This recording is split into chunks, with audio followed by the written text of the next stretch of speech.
Welcome to Basketballheadzz Live. I'm your host, Glenn Poole Harding. And tonight, we have a very special guest. This basketball head is an Eastern District high school great. Listen, man, I had people hit me up all on my DM for months telling me I had to get this guy on the show so he could tell his story. So here we are. After graduation, he attended New York Institute of Technology, where he would continue his dominance on the court, where he left off at Eastern District and continued to be the player that everybody loved. He became a Hall of Fame inductee, solidifying himself at New York Institute of Technology as a living legend. Listen, he became one of the best players in school history. At NYIT, he racked up numerous awards, as well as Big Apple Conference Player of the Week. And plus, from what I'm hearing, he was one of the top street ballers in Brooklyn. Nowadays, this basketball head spends his time enjoying life and being the motivational speaker for those who need that extra push. So, without further ado, help me welcome to the show, Eastern District High School great and New York Institute of Technology legend, Lloyd, Pike, DeBerry. Y'all ready?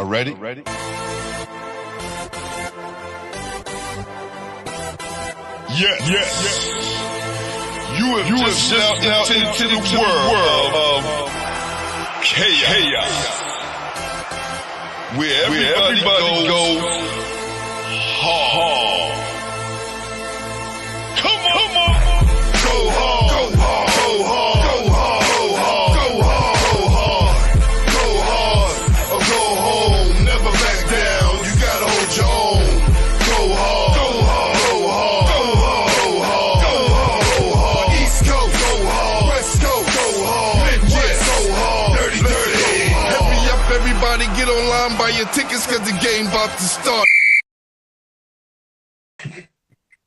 Hey, what's happening, Lloyd? How you doing, brother?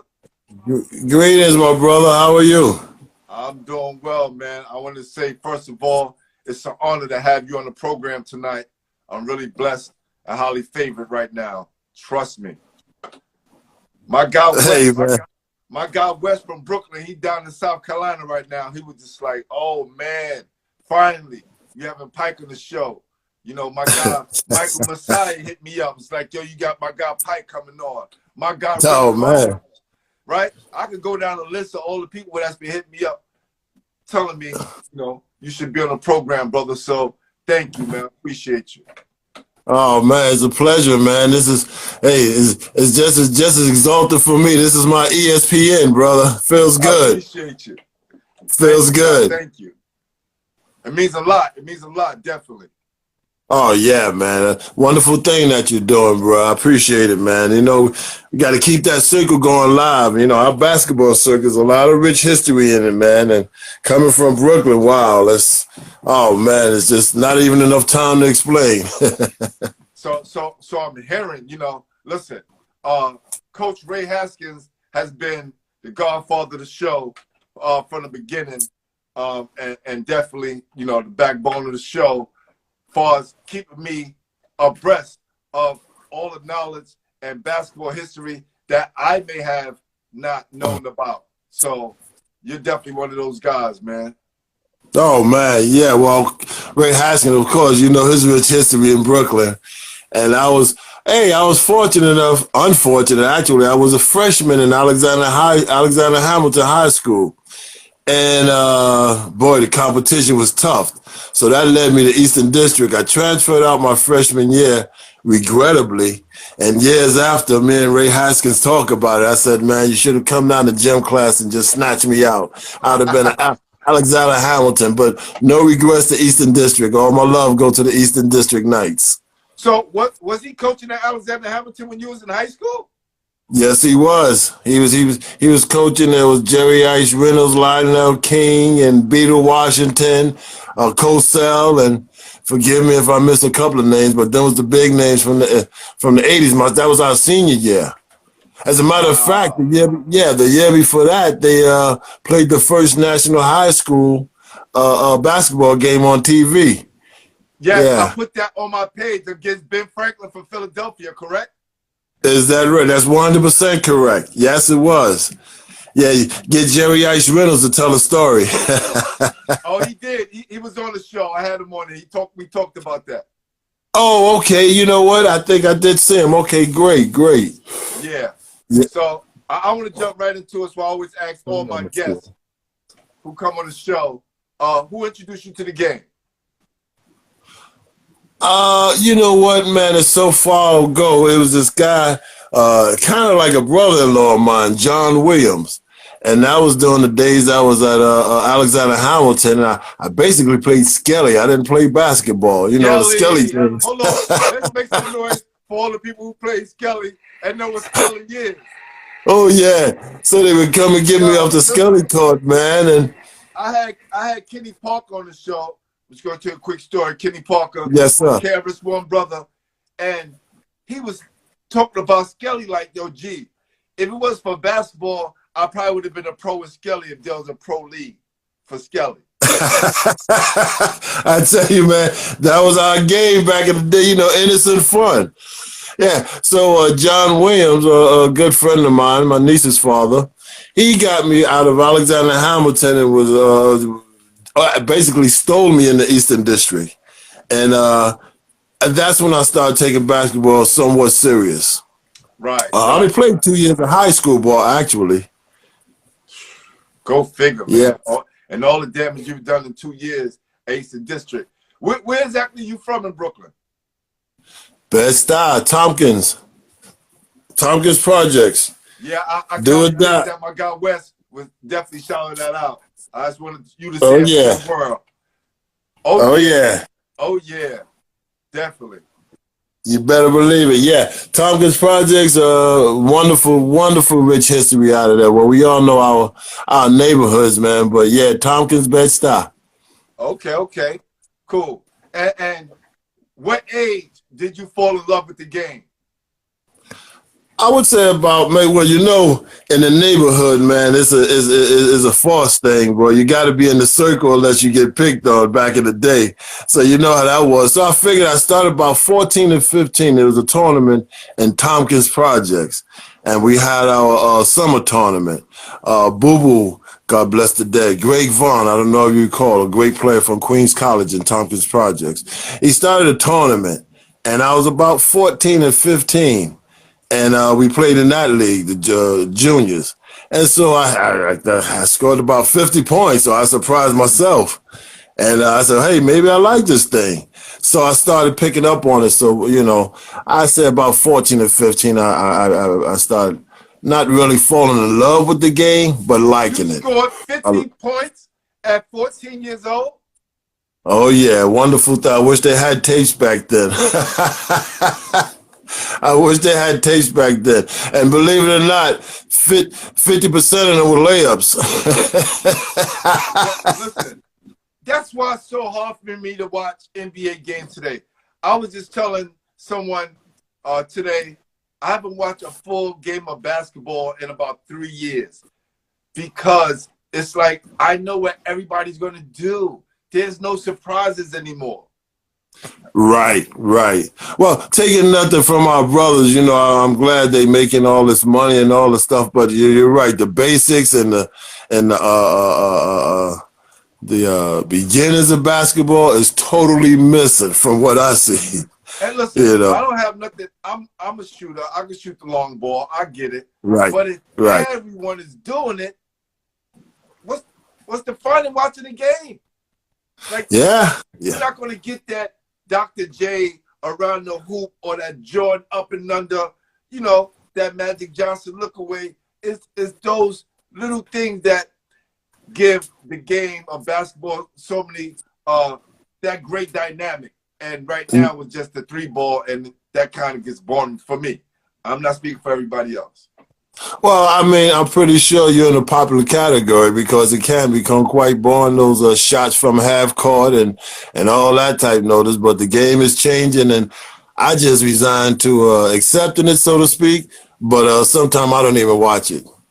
It's no fun. That's my level. Yeah. Did you ever play in the Brevoort Sports Federation League that we had here back in the? You know what? That was one summer tournament that I never really played, and I might have played one game with the notable Gil Reynolds back in the day with Restoration. But that was one tournament I never really stopped at. Okay. Saw a lot of great players in there, though. I watched a lot of games in the dome. Yeah. Oh, the circle was something, man. We had that was a place. That was like the Rucker of Brooklyn, you know, especially having the Coliseum and those night games with the lights on, you know, to bring a different dynamic to the game. And then now people had the stands to sit in, so it made it convenient.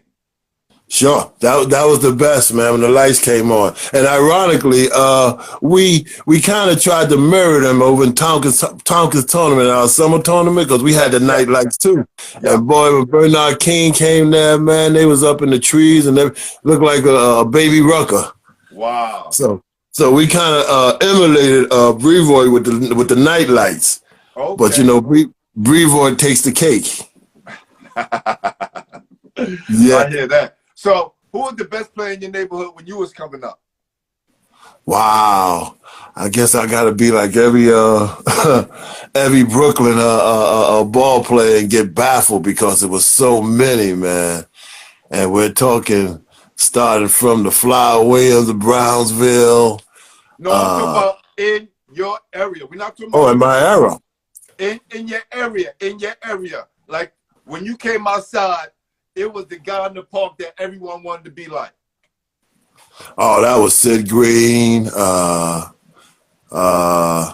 you know what? Now that I have flashbacks, I'm bringing Jerry Ice Reynolds' name up a lot because he's a year under me. But I'm putting him.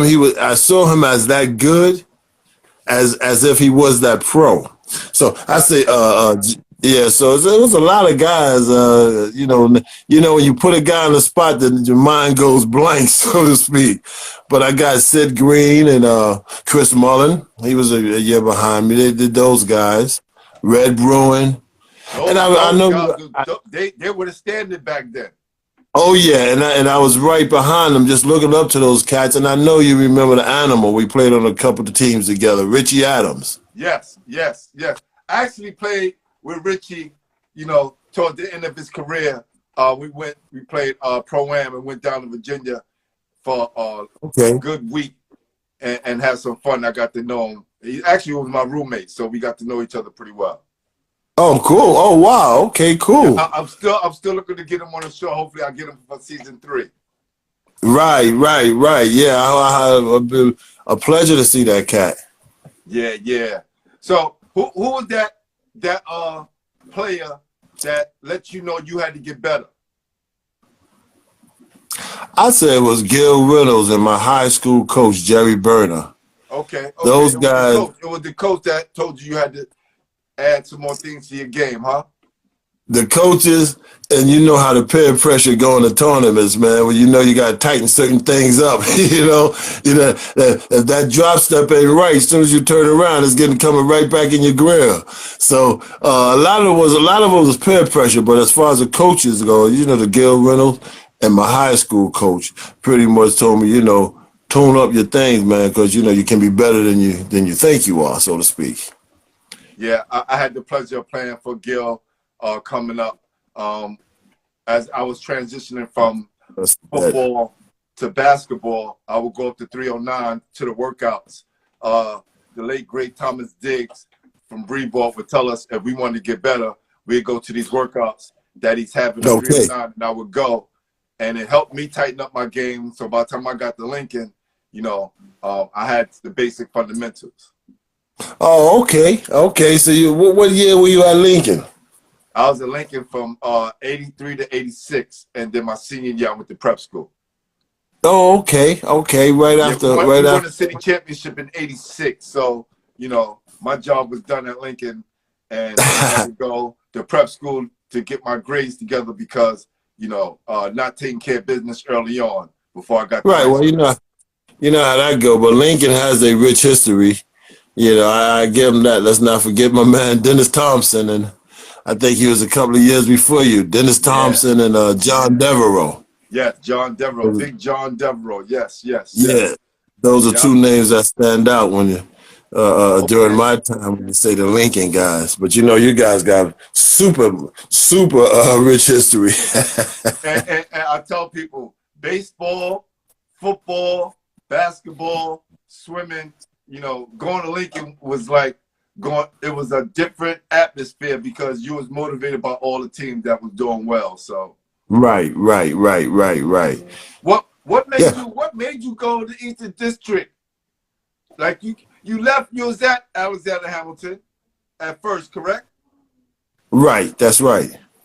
Why not Boys? Why not, Jefferson? Well, it was a couple of reasons. First of all, back then, the heart wasn't too strong. I was. It was pretty much self-doubt. Never told anybody this. There was a lot of self-doubt when I was in Alexander Hamilton.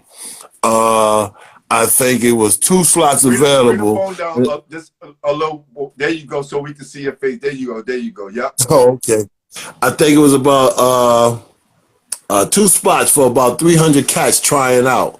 So I never even went down to try out. That's how weak my heart was, and that's when the guy John Williams came around, and that I was speaking of earlier, and he said, "Hey man, you come to Eastern District, you play right away," and that was basically my thing, just to play and have some fun, not knowing how much I fall in love with it. So that's what propelled me to transfer out of Alexander Hamilton, and to hit on the question about going to Boys High back then. Oh man, it was like. Oh, they were like sardines in that school. Everybody wanted to go to the High, man, and I was like, no way I could get in there, man. And ironically, I played for Makins too in a couple of All-Star games. Great cat, blessed to death. Okay. Great cat. But those are the 2 reasons why I transferred out of Alexander Hamilton, and the reason I didn't go to Boys High was because of the crowdness. So Eastern District took me in, and I did what I had to do, and it got me a couple of scholarships, got me some wonderful letters. I had a wonderful offers from a lot of different colleges. We're gonna get there. Oh, okay. I want to shout out. You got some family online. Alpha Mel saying what's up, You got. Hey, that's my nephew. There you go. You got your people down in Orlando, Florida. You know what I mean? What's up, Rashid? man? A lot of love, man. That's good. Oh man, I love it, and I love them all back. Believe me, I love them all back. So when you was coming up, right? Yes, sir. Eastern District, right, was a little different than the other schools. Like I understand the intimidation factor about going to tryouts. It was the same thing at Lincoln. Hundreds of kids trying out. And the only reason why I went out for Lincoln is because my friends who I took the train with, that long ride. Oh, yeah. Going up to the tryouts, and I didn't want to ride the train by myself, and I wound up going with them. Okay. They get cut, I make it. Wow. Knows. Me and my coach, Bobby Hostin, we talk about it to this day. And thank God I grew 5 inches during my freshman year, so that kind of helped me next year, the following year. Right. But that intimidation factor, can be scary for a high school kid. Oh, unbeknownst to the people who know me, it was big. It was big with me. I remember one time. Kelly Washington, Slim, who else? Those are my cats there, man. Yeah. All those guys got cut. Right, and that's incredible, man, because, them cats was bad. We played in the 30 and over tournament with Kelly and Slick, and we took it back to back. Yeah, back then, man, fear factor was big time, boy. You know, so I took the easy way out. You know, I knew I'd be on the team with Eastern District, and like you said, man, you went with your cats and didn't know the outcome. The outcome was totally different. So back in the day, you know, the guys today, I don't know, it is kind of rough, but we had peer pressure was as they say, a mud back then.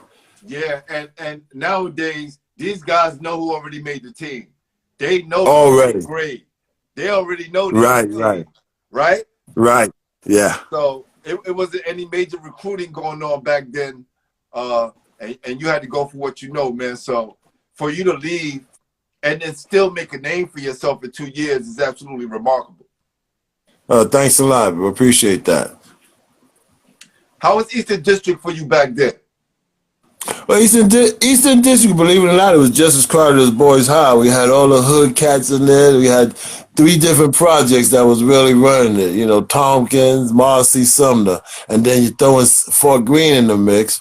So it was pretty rough. Actually, I made up a grade there. I got left back at Alexander Hamilton, and from Alexander Hamilton, I went to Eastern and skipped a grade. I made up my grade, and then you know, persisted to play ball. We always had an edge on our shoulders because they called us educated dummies.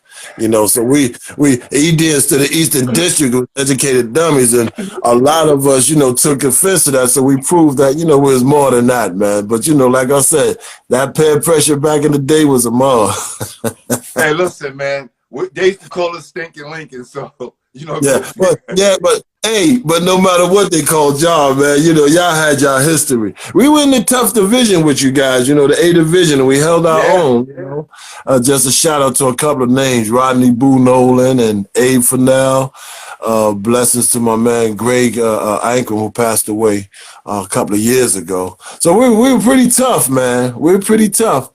But we couldn't get over that loop or that Lincoln and Boys High. You get y'all cats.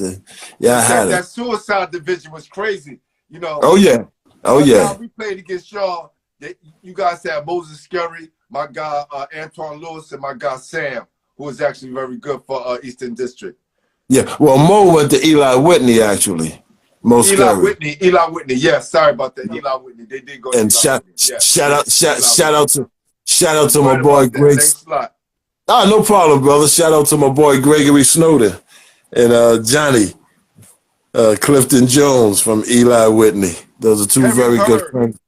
Perry Herb said thank you. All right. Perry Herb. Oh yeah. Another bad cat from Adelphi College. He grew up in Tompkins under me.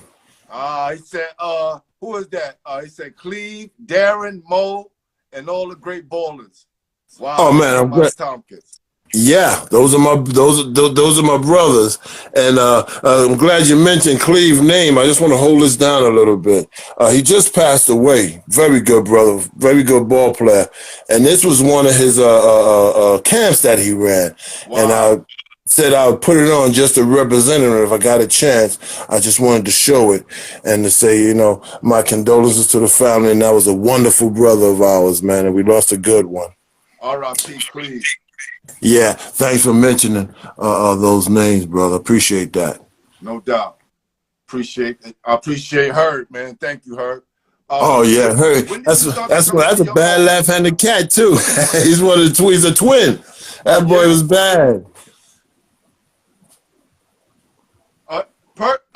Perry Herb was a ball player too. Oh yeah, Delphi. That was a bad cat, man. When I used to read up on these guys, man, I see him coming up under us. He did his thing. Yeah. I gotta get his story one day too, man. That'll be awesome. Oh, I would hope so. He's very good. So when did you start to come into your own? Well, like, you know, I keep going back to this to this conversation.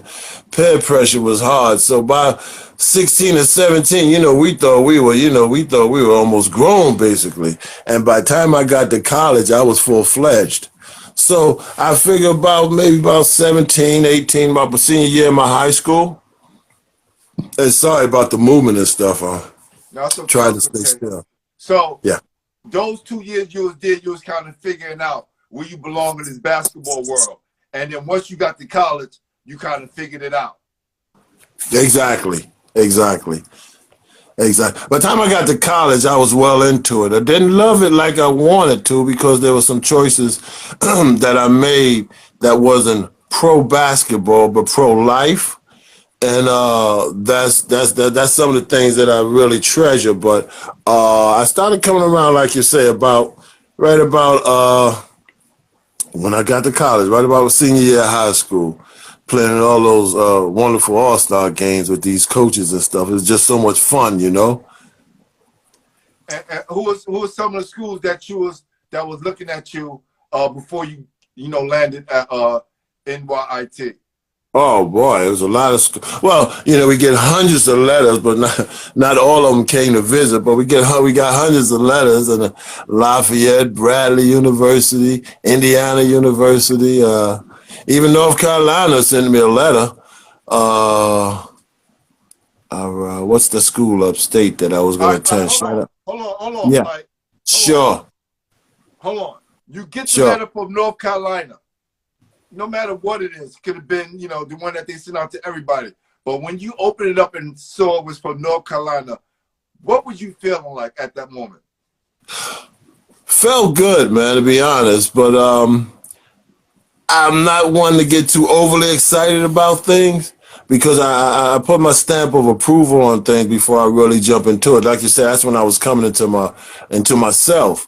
So the reality of it was, I love to go to some of these places, but at the same time, I was a mama's boy back then, man. I had to stay close to my mom's, man. Same here. I went to school. I had to stay I didn't close, want to go too far. Yeah, God bless Charmaine Robinson. May she continue to rest in peace. And Rest in peace. that was one of the biggest influence of me staying local and not getting highly exaggerated by these colleges. KU, Kansas State University, all these guys was sending letters. It was wonderful. But yeah, my heart was definitely local. And Tech had just went to the NCAA finals that year. They were on CBS. And they was playing. I was explaining this to my artist, right? Because he's a little younger than me, and okay. I was kind of explaining to him back in those days. A lot of guys stayed home. They went to the LIUs. They went to the city colleges. They went to the NYITs. They stayed local and wanted to be home. The Columbia universities, like my uncle who played football. My cousin who played football and basketball for Columbia, they wanted to stay home. Right. So, and those schools was good back then. They competed. Right. Well, it's New Yorkers, man. Can't no place, satisfy you like a New York. So if it's possible, you want to stay home, and I think that's what a lot of us desired to do at that time. Right. So when you in high school, let's think about high school. Those last 2 years of that last year at Eastern District, who was your toughest competition? Oh, by far it was the Boys High, Sid Green, Jefferson, Lincoln. Lincoln was pretty tough against us. Grady. You see, the 4 schools I named right now were prime schools back then. You know for yourself because you was in that area. Right. Was Rolando Blackman in high school when you was there? No, it's a little bit before me. I was a 78 to 80s kid. Got you. I graduated in the 80s. Was Sid Green really a dog in high school? Sid Green was a beast. I really looked up to that guy. As a matter of fact, man, as a leveled ball player with him, he gave me a pair of sneakers, man. I treasured them things as if Chamberlain gave them to me, man. And I never forgot that because he would always come and hang out with me. And shout out to my boy Mo Sanford. He would come and hang out with us. Yeah, they would come to Brooklyn. Sometimes we would come to Tompkins and we'd play some, play pickup games. You know how we did back then, man. We really played. Right. And he would come through. So Sid was all that plus. Wow, man. Yes, he was. He was all that plus, man. 6'9" a terror, and I thought this guy was a giant. and it's doing some of the things he was doing. I could imagine what he was like in the high school and how he was putting on for everybody. Oh man, I don't know if you ever saw this picture of Kareem when he's dunking on he's dunking. Can you find that person and send her a thing? Because I can't answer now. She wants to know the address, how to get there. Oh yeah, I'm sorry. I can't stop the interview. I'm messing up, right? Yeah, I'm sorry, brother. When you was talking about the what was the question? You was talking about Kareem dunking. There's a picture.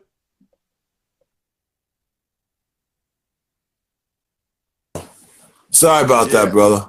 That's all right. Yeah. What was the question again? Oh yeah. Dunk, and I was like, yeah, I don't know if you ever saw it. There's a picture with him at Power Memorial, man, and he's dunking on these guys, and all the cats is like at his waist. He's just reaching over everybody. That's what Sid reminded me of when we played in high school. Wow. That guy, that's exactly what he reminded me of when we played in high school, man. He was above the rest. Better person too, a very good guy, very cool cat. So what I heard, yes. Very cool, very, very down to earth, mild mannered, and easy going. Wow. So what made you go to New York Institute of Technology? I know you wanted to stay home, but what about the school that made you want to go there? Right. Well, when they recruited me, they treated me. It was a Division II program that operated like a Division I, and that really sat well with me. So my 4 years there was great. Have a little qualms, but my 4 years there was great. But the year before my senior year, like I said, they went to the finals, the NCAA finals, and they lost to Hampton Institute, I believe. And they were going to take me on that trip. And just the way they made me feel comfortable, man. You know, we just, you know how you go visit some place and feel good about it. So it was a place where it made me feel comfortable. So that's what pretty much got me the recruiting trip. And shout outs to Ron Gagnon and the head coach at that time, Sam Stern, Clyde Dowdy.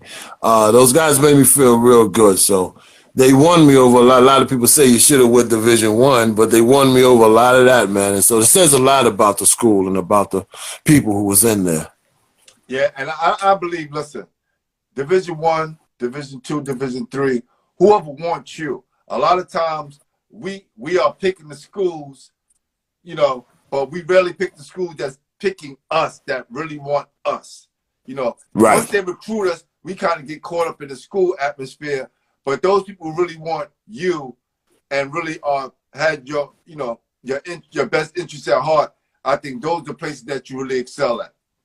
Right. And you're 100% correct there, which led to some of us being the first in our families to get degrees and things like that. So I really pride them in that because, like you said, when they showed interest in me, I showed interest in myself. And it led me to get my degree, and I'm proud to say my son and my daughter followed the same route. You know, they got their masters and things of that nature. And you know, coming from our backgrounds, those are pretty unique feats. I'm happy to say I see it a lot more now. But you know, back in the day, we want to make some noise for that. Dad passing it down to his kids. That's what it's about. Oh yeah, noise for that right there. Oh yeah, my son Rashawn, Buffalo University of Buffalo graduate, and my daughter is a Potsdam State graduate, and I'm so proud of that. And thank you for pausing to let me throw that in, because those are the two things that's really more than any accolades I could ever achieve. I'm very proud of that. That's awesome. That's awesome. And what transitions did you have to make for yourself? You know, just stepping into college, you know, taking college courses, playing basketball, staying eligible, and getting serious about the game. What are the transitions you had to make for yourself? Well, you know, when I transitioned to basketball, the basketball was the easiest part. You know, I was amazed how easy it was. You know, I don't know if because it was Division II the level was on, but I was amazed on the level, you know, how easy it was to make that transition, you know, because you're playing with bigger and stronger guys from high school, you know, and the transition went pretty well. Academically, didn't sit too well the first year. It was a little tussle, but you get things rolling. Actually, my sophomore year, I sat out just to catch up to make sure I did graduate. So the transition academically was pretty hard, I say. You know us guys coming from Brooklyn. Not that we're that dumb, but it's a change. So we're not as prepared when we going into college, and right, maybe listen, we can put that knock on ourselves for not working hard, or we can say it's the education system, you know. But at that time, I fell into the same problems as well. So right. the transition, I think now a little bit better for these guys because, you know, you get guys to come back who've been to college, come back as coaches, and kind of prepare their kids a little bit more. Exactly. Yes, yes. So did New York Tech pick your playing style once you got it going? I'm sorry? Did New York Tech fit your playing style? Like, did y'all mesh together? Well, no question. Well, first of all, they did because they was in what you would call a semi-rebuilding state, and they were rebuilding around me. So who doesn't like things like that? You know, they was pretty much rebuilding around me as a prime player. So who doesn't really, you know, I really like that much. And as far as fitting in, they fit in very, you know, it was very well. It was very well. Yeah. Where did you get the name Pike from? That's a long story, bro. Actually, the name was Pipes, P-I-P-E-S, and all my family, whoever's listening, they would know it, the older ones. It was actually Pipes because I had skinny bow legs. And then, you know. Pipes. Exactly. Wow. And, you know, when you asked before, when did you coming into yourself? Around the senior year of high school, I was coming into myself, so I changed to Pike for some reason, you know, and it stuck till this day. So my ball playing circle and a lot of people who met me don't really know that story. It's not an exciting story, just like the interview, but at the same time, that's where the name Pike came in. It was changed from Pipes to Pike. Now listen to this. My sister named me Pooh. Okay. But it started off as Poo Poo because she thought that I was going to come out a girl. Okay. You know, I came swinging out, you know, being a boy, so they cut the Poo Poo right. to Pooh. So right. With me. So all the guys who know football know me as that. So that's crazy cool. That you said that. So you could totally understand where I'm coming from. Oh, I totally. That Poo Poo wouldn't have worked. That wouldn't have worked. Right. Because Lord knows we got around the basketball court and around the park, we got some nicknames. There you go. There you go. So I'm glad it wasn't doo-doo. Could have been great. Wow. Oh, man. Yeah. So was it tough going to school in the city, knowing you could just go right home? You know what? Actually, that was the best part. You know, because, you know, us Brooklyn cats, you know, we swinging anyway. You know, we go back to Brooklyn, come back out to Long Island, you know, go out to Brooklyn, bring your little girlfriends out to Long Island, show them the little town. So that was actually, in this case, that was actually more rewarding than it was negative. I like the fact that I could just, you know, I was only about, maybe 35 minutes from Brooklyn. Hempstead, New York. We stayed in apartments, wonderful place. Okay, and yeah, so that was a blessing for me. And plus, again, you know, I come home, see my moms, come back, and it was great. So I enjoyed that very much. And how was the competition back then in the conference? Competition was tough. It was tough, but anybody who knows New York Tech can tell you that the guys we had pretty much Division I guys, you know, and after those 7980 Bears went to the championship. They set up a pretty much perimeter for us, you know. So when guys was coming at us, and then guys wanted to come into Tech, so a lot of Division I players in there. If I went down the list of names, it would be endless, so to speak. A lot of them didn't get to play, but the ones that did, we had an awesome team, man, and the vision was pretty good. We got in a little trouble, so we couldn't make it to the playoffs, but it was pretty tough. You guys got to a fight us over another team? That too. Like I said, bro, you got Brooklyn cats, and we ain't gonna take but too much, you know. And the way we handle things is a little different. It's not so diplomatic, you know. Right. So we had some recruiting problems that the NCAA deemed illegal.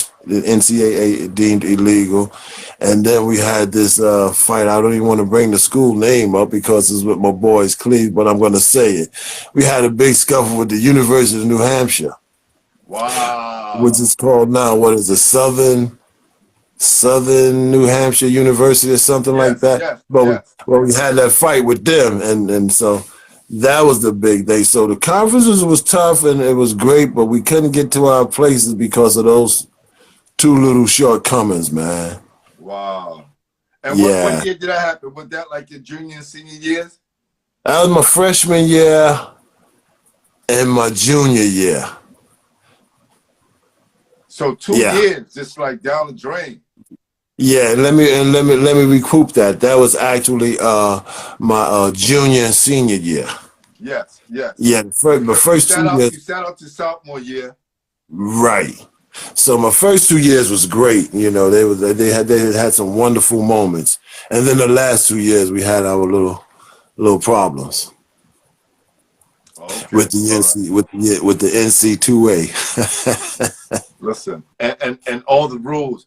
And listen, go figure this. The NCAA is a non-for-profit organization. Right. That makes billions. Billions. And they didn't tell you, you know, if you're on scholarship, you can't work. Yeah. Meanwhile, they're making billions off of it. The minute you step on the court, and see that's one of the issues that I've always had back in the day too. If we can get semi-serious, so I'm semi-serious about this, and I'm glad it's changing a little bit now. Back in the day, everyone who stepped on that court took a chance of breaking their neck, and for them to pay us back like that by saying the scholarship is all you can get, I mean, that was great coming from where we come from. But it should have been much more. So I'm happy to see that there's some changes being made now. Even in addition to that new, the high schoolers that's going to make $100,000 up to $100,000 a year. Did you hear about that? Nah, tell me about that. What's going on? I forget about the organization, but these young seniors can forego the elite ball players. It's called elite something. And they can forego their senior years of high school and, sign a contract, and they're guaranteed $100,000 for the year. And it can go up, but they're guaranteed minimum that. And if they don't get picked by a pro team or scouted or whatever, they'll fund their education, up to $100,000 for 4 years. So I'm glad. The overtime basketball league. Overtime, yeah, that they elite with the high school seniors. Yes. Yeah, so I'm glad to see little things like that is happening where you have the little option, because at one time all we can do is play ball, get a scholarship, call it a day. Hey, if we played in some of the summer tournaments, we lost our scholarship.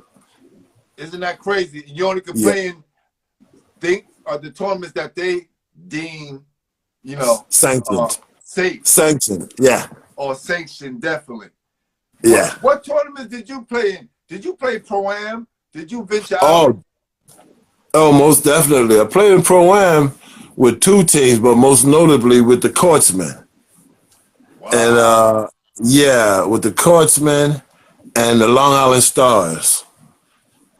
With the Courtsmen, no, we didn't take it. We took Rutgers. We played in Rutgers with the Courtsmen. and we took that with Joe Bostic. Shout out to Joe Bostic. Yeah, And I heard that name. Heard that name kicked around a lot. oh yeah, that's a super legend. And Boys of Yesteryear. I don't know if you remember those tournaments back in the day. I played the Boys of Yesteryear. Yes, I played the Boys of Yesteryear uptown. Yep.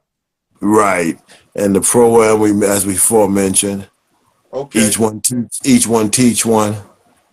You know. What was your best game in college, Pike? I know you had a lot. But what game sticks out the most?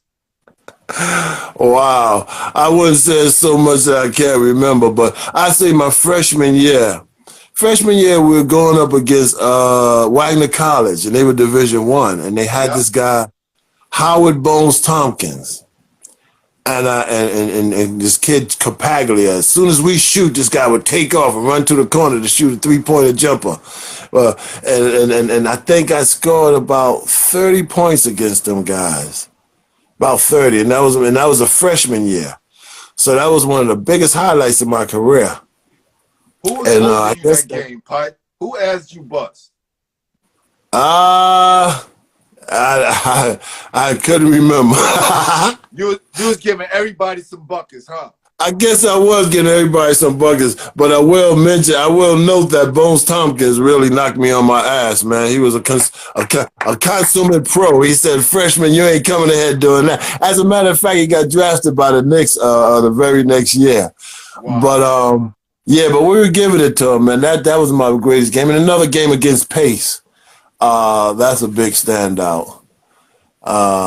That was a very, very good game. I enjoyed myself. What position did you play, Pike? Power forward, believe it or not.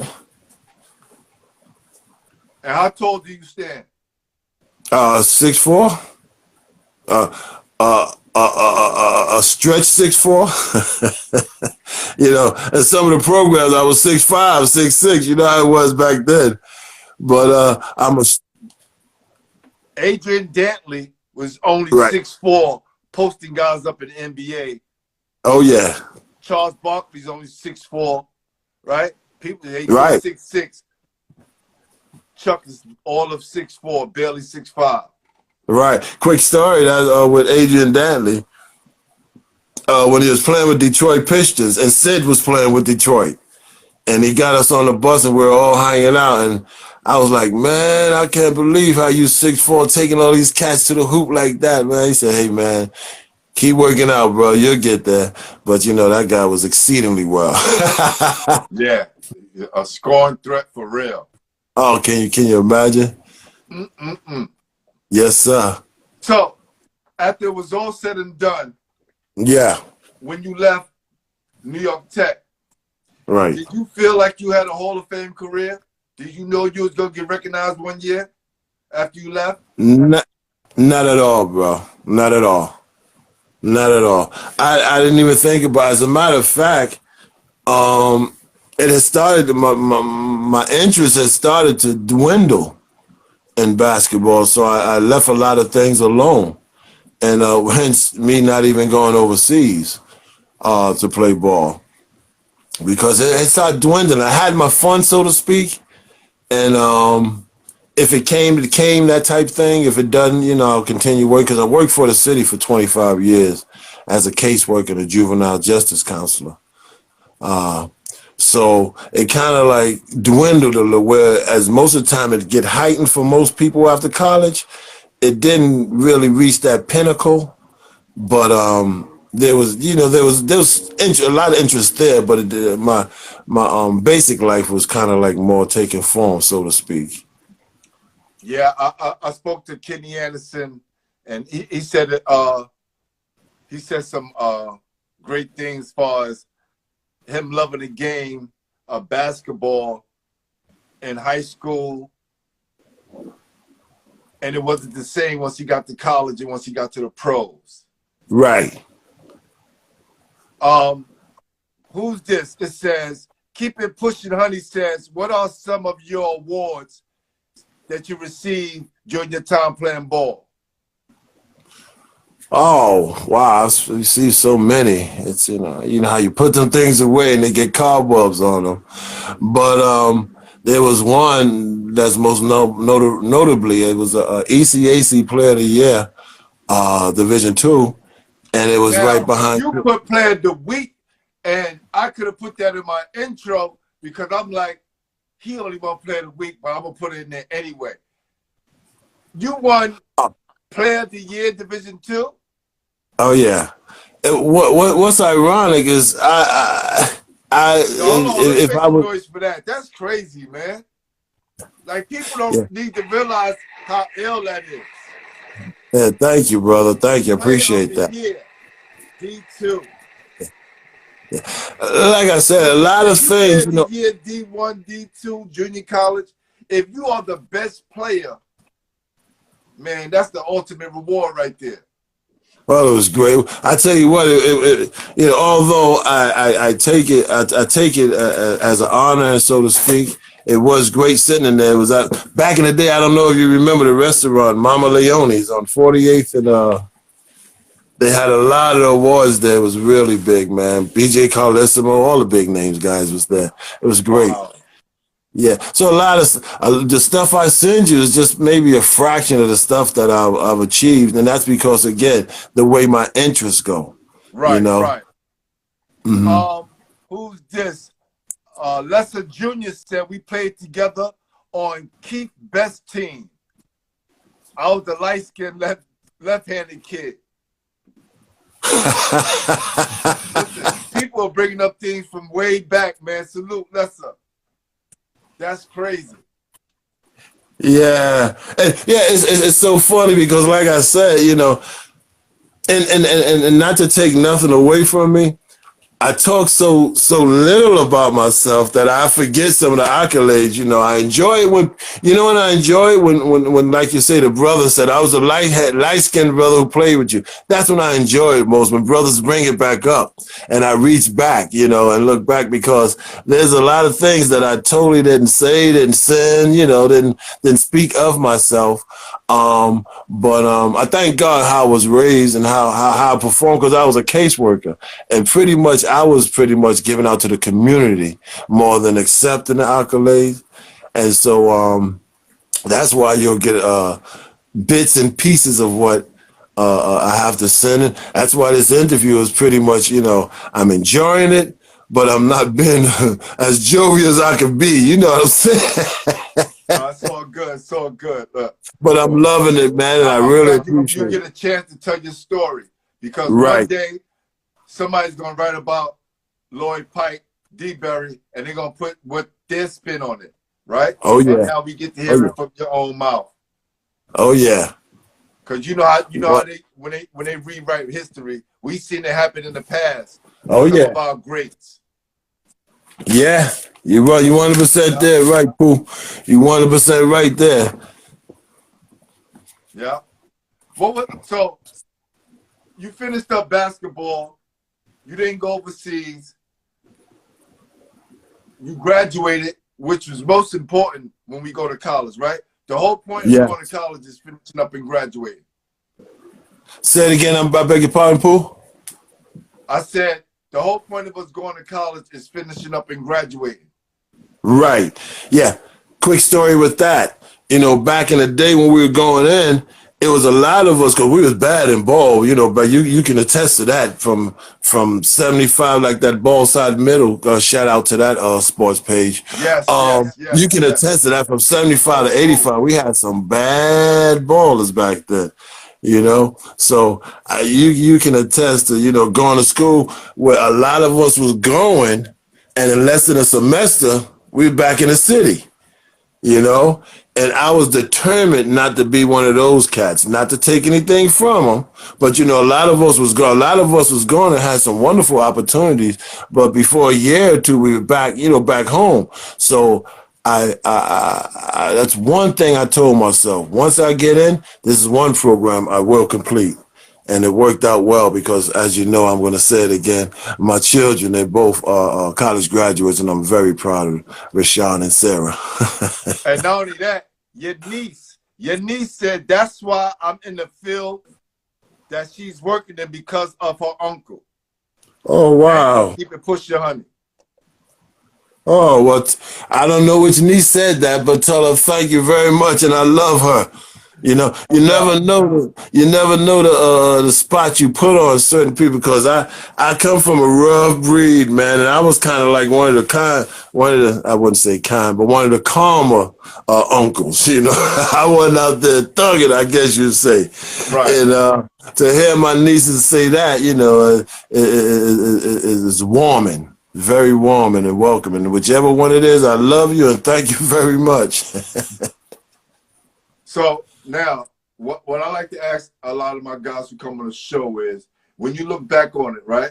Who was the best player that you can remember in high school and college that you played against? Wow. You know, we always... And we go to the guys who you played it against in the street tournaments as well. So right, those guys stick out. Right, and when you know, I always shy away from that goat question and questions like that because there's so many and so many people are good, and you don't want to leave nobody out. But right. I'm gonna keep it safe and go back to the area where I stayed. You know, the Sid Green, Roosevelt Chapman, you know, I forgot that guy. Hold on, let's talk about Roosevelt for He was like a brother to me, yeah. Listen, that's one guy I definitely want to get on the show because he was, you know, I didn't see him play until he got to college and to the NBA. But he was just so smooth with it. And the things he was able to do, knowing that people could go see him play down on George Westerhouse on a nightly basis and catch that greatness. Was it all that it was when you saw him play? All that plus. The guy was so smooth. You know, he reminded me of a strong Jerry Ice Reynolds. You know, I mean, a strong, both of them guys, you know how those cats are smooth. They got nice little moves and the spin moves and the layups and look back at you and all that type stuff. Chat was very strong with some ups. And they dunk on you in a minute. And that famous Statue of Liberty dunk that he did in the NBA dunk contest will ever live in the mind of basketball heads forever. Okay, was that Rosie? That was Roosevelt Chapman. I'll never forget it. In the dunk contest, he did a 360 Statue of Liberty dunk. You go check it out. Type it up. It's on YouTube. Hey, put it like this. I definitely don't doubt it. For sure. Right. Yeah, Chat was a bad cat, man. One of the bad cats I played against. Shout out to my man Mo Sanford, too. He was pretty tough to go up against. Yeah, Mo Sanford, Alexander Hamilton grade, correct? Boys High. Boys High, yes. Yeah, and not to miss you guys. Right before you came in, the Dennis Thompsons and the Quentin. I don't remember his last name, but it was Quentin. Dennis Thompson, John Devereaux. Them cats was tough. John Devereaux, yes. I'm looking for it right now. Yeah, the guys was really good. So those guys was pretty tough when I went up against them. Yeah, I'm looking at Roosevelt, looking for that dunk that Roosevelt Chapman did, and on that 41 points against Oklahoma in 1984. That I remember. Yes, I remember. I totally remember that. Yeah, that was and he lived a block away from Tompkins. It was me, him, and Mo Sanford used to get together a lot and play ball. Was a very studious, right?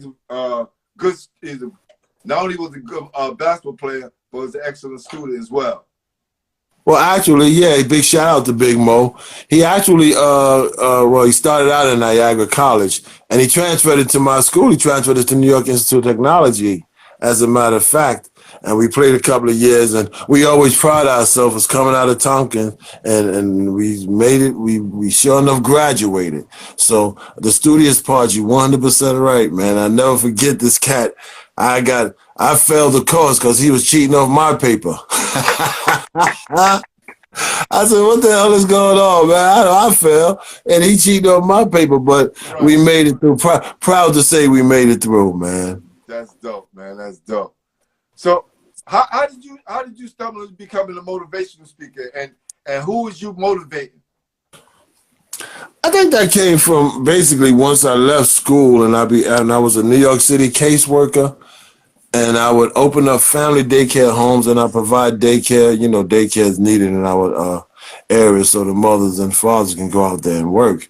And it was such a big demand for that, and I see that where they had set up a situation where the mothers can actually open up a home and run a daycare out of their home. And I seen so many people I was helping and talking like that. And then I would listen to the Malcolm X's and the Marcus Garveys and stuff. And these are some very influential people in my life in terms of our shortcomings. Because one thing I don't believe in. I don't believe in staying stagnated, but I do believe in all the bad resources that they gave us to work with. You know, so Malcolm and the Marcuses, Garveys, they would always say, you know, no matter how you go about doing it, if you gave us equal opportunity, we wouldn't even be here now. Yeah, and you look at well, all the crime that's going on in our neighborhood, and a lot of times what happens is college-educated people, they leave the neighborhood, and sometimes they don't look back and see what we're leaving. And I tell my kids this all the time. What America did was they took our best and our brightest and they removed us from our neighborhoods, right? Sir, yes, sir. Yes, sir. And once we leave the neighborhood, you take the best, the strongest, the smartest. Not saying not all the time, but the ones who gets picked and get out the neighborhood. Right, and right. A lot of time they're leaving everybody else behind to fend for themselves. No and question. We don't take what we learn and bring it back to the neighborhood to better the neighborhood, and it's left in shambles. Right? And I agree.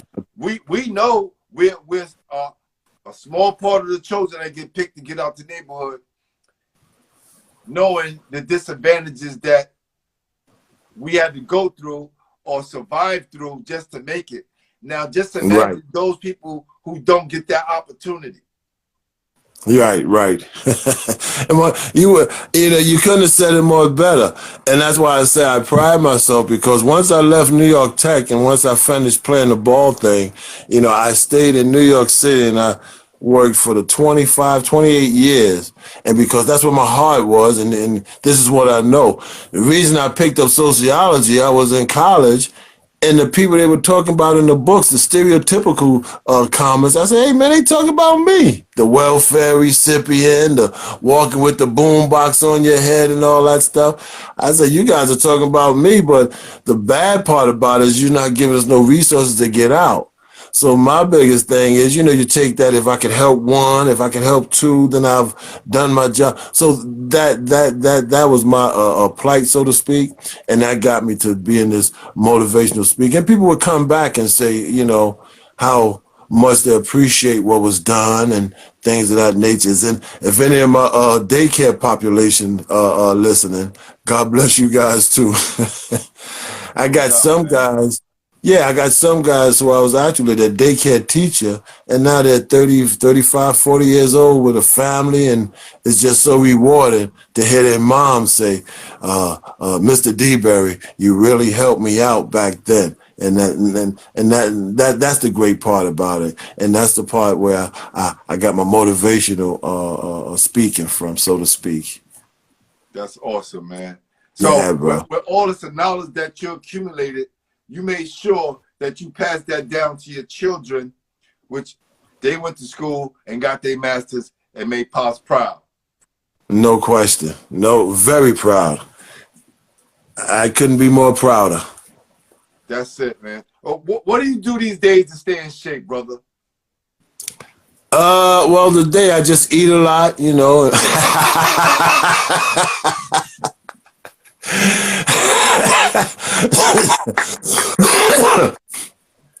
Actually, I'm a lot sicker than I'm portraying to be. You know, I have some illnesses that I constantly have to stay on top of, and I pretty much I don't play ball anymore. I do a lot of walking. I even use the mall as a track. I'll go to the mall and don't even buy nothing, just walk around for about an hour or two. My son and it's ironic. My son and my daughter, both of them are how do you call it? Personal trainers, so to speak. My son goes to the gym daily, and he's this big brick house, and my daughter, she's in the shape. So I guess I pass it on to them and just keep the little things to stay in shape, the walking and no running, no jogging, anything like that. But I stay active. I do stay active. And I'm loving myself in the city because back west, when California, I don't do half the things that I've done since I've been back home. Wow. Yeah, so to stay active, I walk a lot and go to a couple of activities and things of that nature. Not a workout freak, though. Yeah. I wasn't a big workout freak. I do some exercise now. Make sure I do some push-ups in the morning. I do some squats. I cut out meat for a couple of weeks. I'm trying to do the vegan thing. Okay, great. Yeah. It helps out a lot, man. And I tell right, people, it's not as hard as we think it is. Right. This is true. Be consistent with it. Just have to be consistent. And with me, I kind of like play with it because I do it just enough to stay in shape or to stay, as fit as I can be. And I got to get back on it, but I ride my bike and I ride them pretty far distances. I like the bike ride. So I do that a lot pretty much to stay in shape. Yeah. All right, cool. So now we come on to the part of the show. See if my guy's on right now. Hold on for a sec.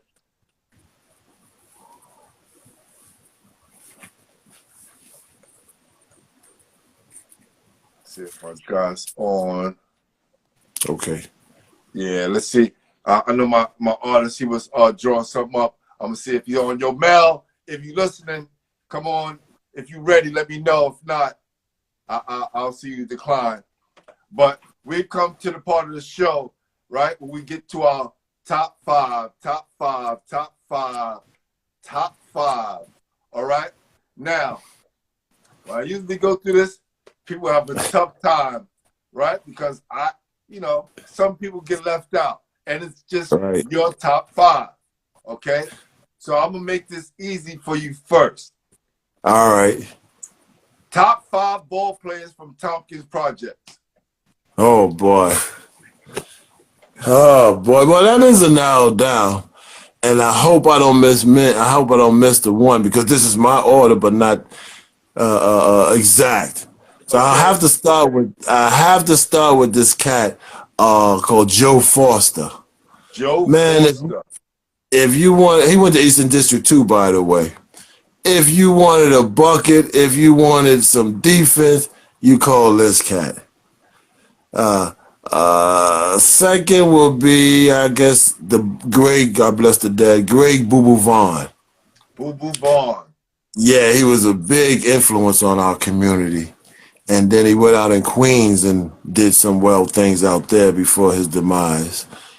Mo Sanford. My brother, Darren Robinson. I don't know, many people know him as the monster or something that, we always gave nicknames. Everybody but Darren Robinson, yeah, Darren Robinson would be my fourth. And the very last, oh my gosh. Oh, I'm going to get hit upside my head. Fred Canty and Lamar Long. Lamar Long, boys and girls? Oh, that's my brother. Yeah, he was. I got him on early last year. Definitely, Lamar. Okay. Long. Oh, cool. That was Lamar, cool. I'm trying to look that up. Come get your picture. Listen, I tell the local guys, if you live out of town, I'll mail it out. If you're in New York City, we got to meet up and get these pictures, man, because I got all the that here. Right? Yeah, and actually, I'm definitely gonna meet up with you to get you yours as well. Appreciate that. Actually, me and Lamar was freshmen in college with roommates. Oh, okay. He was. Yeah, he started out at New York Tech. New York Tech as well. Yeah, he started out there. Yep, Wow. he sure did. All right. Top 5 ball players, Uh-oh. New York City history. Wow. Okay. Well, I'll go with the obvious. You know, we go with the Kareems, Tiny, Bernard. I'll throw Al fourth. And the fifth, you got to give me a name. Who's Al? You said Al? Al, Bernard and Al King, the brothers. Oh, Bernard and Albert. Okay. Got you. Yeah, so that's fourth. And the fifth, well, you know what? I was going to toss it out, but again, I don't think this cat know how much. And he was a year under me, but I don't think how much this cat know I appreciate him. Jerry Ice Reynolds. I'll make him my fifth. My God. That guy was so impressive, man, because he was so, the guy was like a little shrimp, and then he shot up to about 6'9", you know, and remind me of Boogie, Ed Davin, the Bug Eye. Yes. These guys just totally transformed. And ever since then, I guess you could say I was on their jock because these guys really stood out with me. So my fifth player would have to be Jerry Ice Reynolds and Ed Davin. Salute to Coach Ray Haskins, the legend. Yes, sir. Some of the finest players Brooklyn's had. Yes, he did. I wish he would have kept me though, but yes, sir. Well, you left, Pike. You know he had a problem once you left. This is true. Okay. Now, the top 5 players you played against ever. Okay. Wow, we have to go with some big names here. Again, Sid Green, shout out. Reggie Theus. Wayman. What did you play against Reggie Theus at? You know, Gil Reynolds sent for me. We was playing, I think it was 85. I was playing in the West Fourth tournament, and we had a really good team. And Gil Reynolds sent for me to come out to LA and to play in Loyola Marymount out in the playoff in the pro-am out here. And all the cats was out there, man. Magic and Kareem, they were watching, and all the draftees and reserve players, unsigned players. So all these cats was playing, Reggie Theus and Wayman Tisdale. So these cats was incredible. How did you do? I did fairly well. I had told one person that I let them down because anytime you get that opportunity, you're supposed to go straight through. I was supposed to have been the next Adrian Danley, but I told one person and a couple of people, I said, man, I let y'all down, man. When you get an opportunity, you're supposed to take it and fly. And I didn't totally excel, although I enjoyed the experience. But it was wonderful, man. The guys I played against, I would never had kids walking up to me asking for my sneakers. I said, I'm not one of them cats yet. You got to go to Chuck Nevin and all those guys, Kurt Rambis and all them cats was playing, man. It was wonderful. So those are some of the good names we played against. Reggie Theus, Sid Green, who's number 3? Yeah. Oh, wow. Let me see. Wow, man, I'm stumped. Well, I did play against Al King. Yeah, he was the top player in the country in 1977. Yeah, and and that's when he was just after his playing days when he was play pickup with us, and it was like, oh my gosh, man, this guy is awesome. There was a guy I used to play with. His name was Serbiak. He was one of the announcers for ESPN. I used to play with his father. Wally Serbiak. Right. Yes. Long Island. Man, his father was a bad cat, man. This guy could shoot with his eyes closed and score. Wow. He's gotta be. He had to be one of the best. And then Kelvin Hicks, shout out, God bless. May he rest in peace. Kelvin Hicks was another one of the top 5 that I played against. Got you. Yeah. Now, and my apologies, I left many out. oh, okay, we only need 5. Yeah, okay. Now, today, I put up a post today.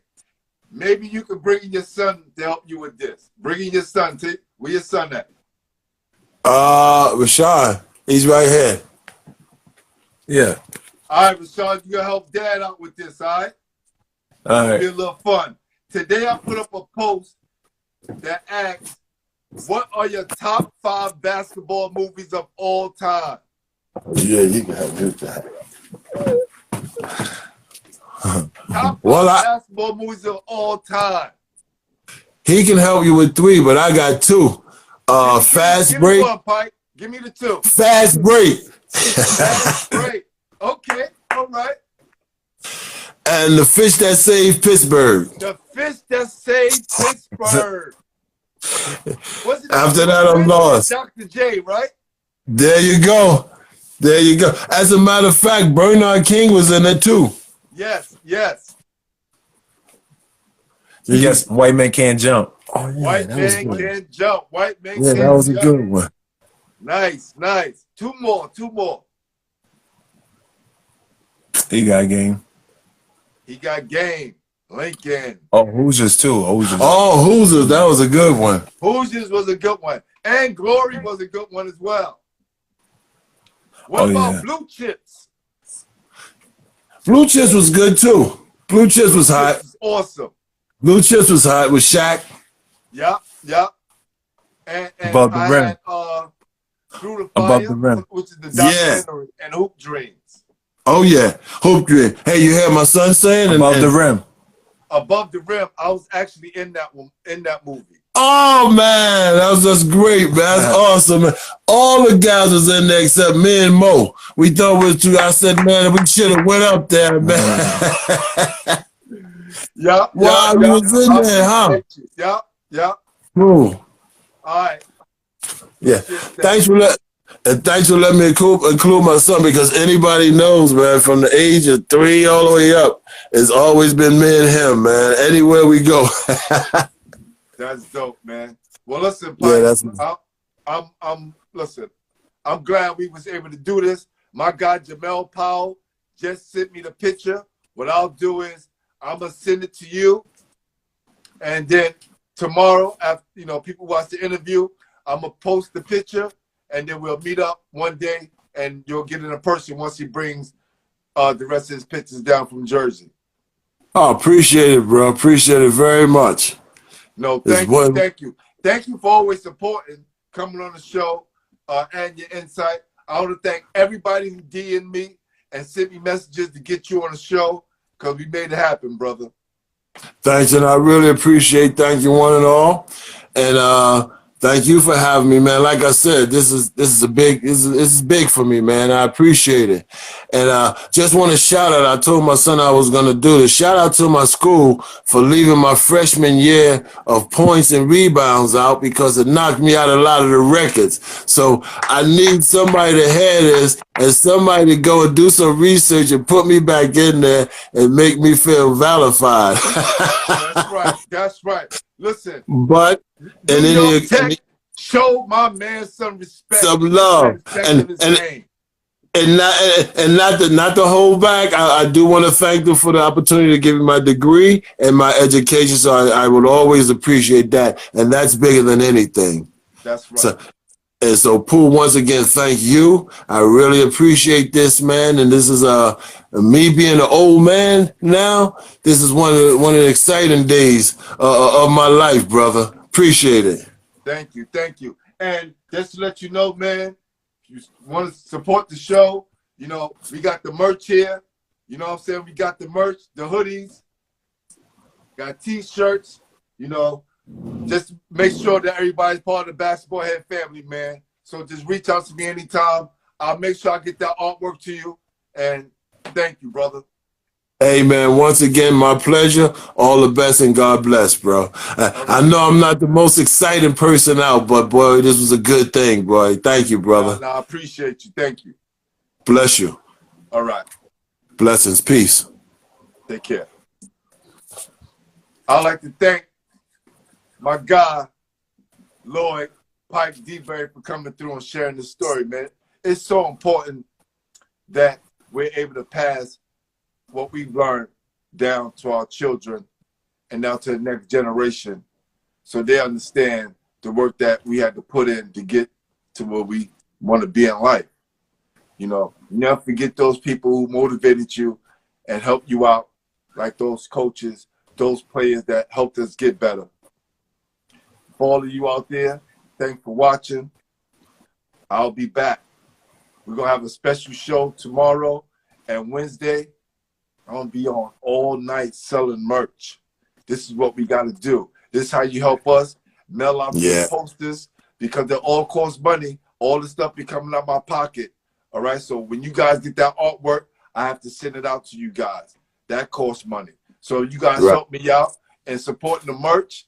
I can get this artwork out and make sure that our legends and our heroes' life is immortalized through this artwork and through these interviews. So to all of you out there, I'd like to thank you for watching the show. I'm Glenn Pooh Harding, and you've been watching Basketballheadzz, the official home for New York City basketball. Yes, please support. You again. This is what we do. Okay? Yes, sir. Peace. You got my support, brother. Appreciate you.